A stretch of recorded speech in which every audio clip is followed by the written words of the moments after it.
The University of Oxford is a top performer in the QS World University Rankings, and across the world, there are many students whose dream is to study at the University of Oxford in the UK or to go to Oxford to study. But it is possible that their dreams could turn into an ugly nightmare, or they would be shocked or even disgusted if they had the complete information about college life in Oxford and the Western world. Point 1. Exploring the culture of college drinking societies and college sex parties in the West. Oxford, Cambridge, or in many other places in the UK, the college drinking societies have been operating for many decades. These drinking societies organize events, many of which involve drugs-heavy sex parties. At these parties, many students at these so-called leading universities of the world engage in high-risk sexual behaviors and participate in very graphic sex acts in front of others.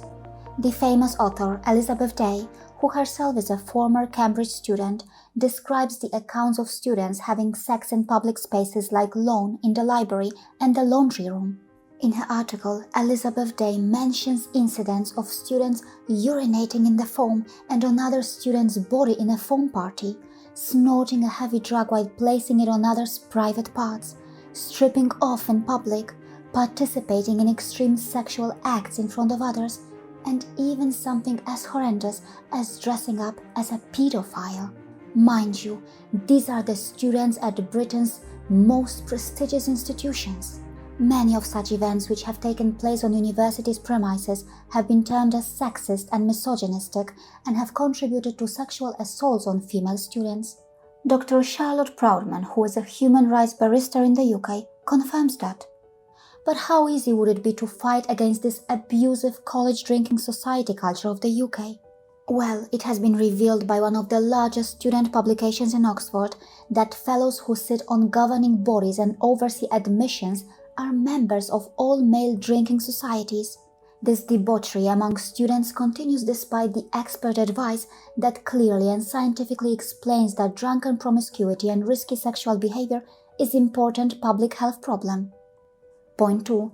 Prevalence of rape culture and rape mentality in the Western universities.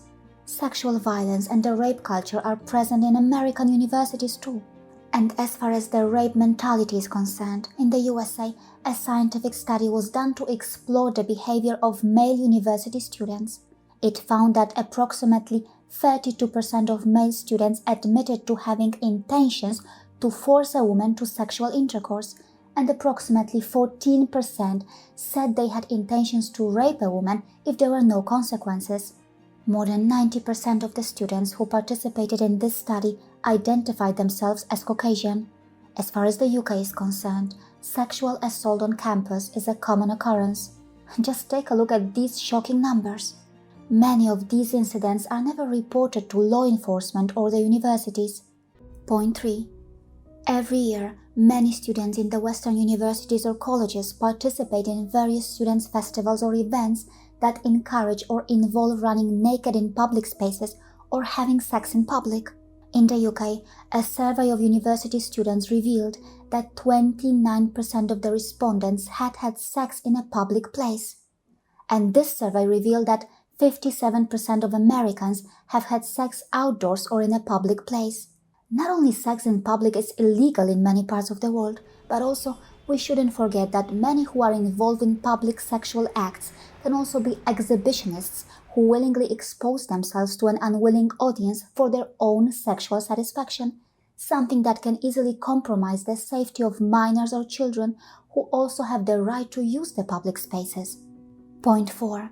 For many in the West, it has become almost customary to have a sex-themed bachelor or bachelorette party before a wedding, which also involves the participation of a male or a female stripper who performs public sexual acts on or in front of the audience.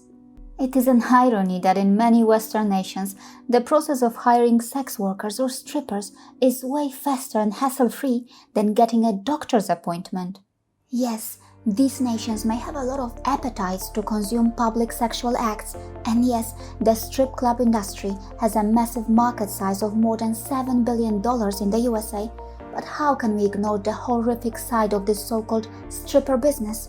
Now please, Pause the video and go through this text to know the types and amounts of abuse experienced by the women who are involved in stripping. Point 5. Pornification of Western societies and earning money through public sexual acts. The prevalent hypersexualized culture of the West does not only pornify or objectify women, but also encourages and rewards women who pornify or objectify themselves. In her book, Marian Mayers explores the mainstreaming of pornography and its resultant hypersexualization of women and girls, and the commodification of those images for a global market. Today, just like how convenient it is for one to create one's YouTube channel, there are various online platforms where random individuals create their own adult channels to sell or exhibit their self-produced sexually explicit material. Pornification of societies and mainstreaming of pornography has given birth to a massive flood of self-styled adult content creators. But then, this is also harming our children and minors. It is compromising public safety, and it is creating a problem for the law enforcement agencies. For example, in the West, there is an online flood of self-styled adult content creators who secretly or openly film themselves performing actions that include urinating in public spaces, running naked on roads, stripping in public spaces, driving while performing sexual acts, or performing such acts in public places where even families and children hang out.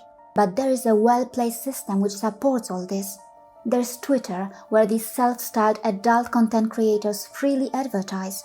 There are payment gateways that approve the adult-themed online transactions, and there are more and more adult online startups popping up in the West, which contribute to their country's GDP and economic growth. Point 6. Parents' challenges while handling excessive public display of affection in Western or Westernized teens. In many Indian societies, an affectionate hug or a kiss on the face or forehead in public is generally accepted. But when Indian parents object to their teen child getting involved in PDA in front of them, many label them as backward or conservative.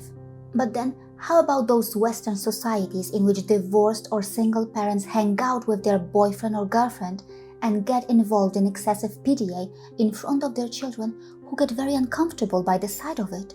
Should that be called progressive?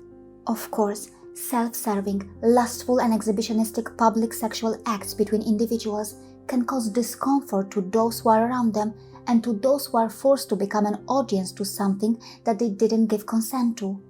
Yes, it cannot be so easy for the citizens of the formerly colonized nations who blindly idolize the West, or those who lack self-confidence as they suffer from the post-colonial identity crisis.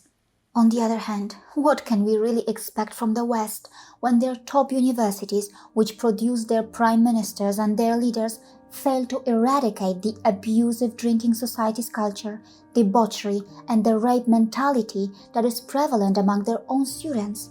Yes, it is a Western company whose methodology is used to rank the global universities, and these are Western universities that usually top the rankings. But how about designing and popularizing a more comprehensive methodology that ranks the global universities by including all the necessary parameters that contribute to all-round student development? After all, gaining knowledge is one thing, but what matters is how we use that knowledge for the global public good. Publishing academic research papers in scientific journals is one thing, but incorporating science-backed behaviors in real life is another. Learning computer programming is one thing, but using that knowledge to build a high-tech online system is to host the most amount of online child sexual abuse content in the world? Is that the right usage of education? Should this be considered an achievement of these Western universities whose students graduated to launch sophisticated online startups and multi-million-dollar companies which promote the pornification of our societies? But enough is enough.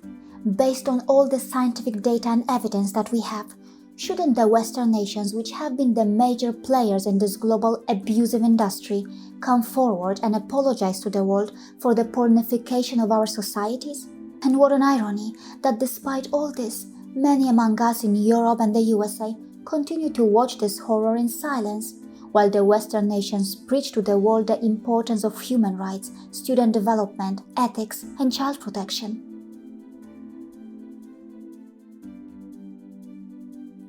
See you again.